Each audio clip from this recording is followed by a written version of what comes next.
আসসালামু আলাইকুম। 12/5/2025 সকাল 8টা 1 মিনিট AM সখীপুর মুসলিম জুয়েলারিতে 22 ক্যারেট স্বর্ণ বিক্রি করা হয়। আমার দুইটি প্রশ্ন। এক, আমি যখন বিক্রি করতে যাই দামাদামি ছাড়া বলি যে এটার দাম হইলো আপনার 14,000, যদি নেন তাহলে দামি রাখতে পারুন, তখন পাবলিক বলে আপনার ব্যবহার কেন এত চারালের মতো। আবার যখন আমি 12,000 টাকার জিনিস 14,000 টাকা দাম চাই, তখন সে বলে এত দাম কেন চাইলেন, আপনার দোকান থেকে নেব না। তাহলে অপরাধ দোকানদার কিভাবে দোকানদারি করবে? যখন আমি 12,000 টাকার মাল 12,000 টাকা চাই, তখন বলে আমি 1,000 টাকা কম দেবো।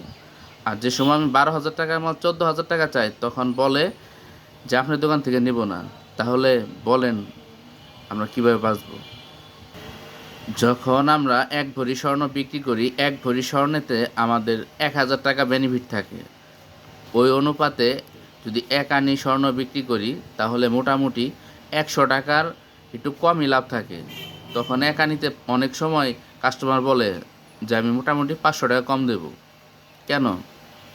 সব জিনিসের তো বাজার দর আছে, সেই হিসাবে দামাদামি করেন, মন ভরার মতন দামাদামি করেন আপনারা।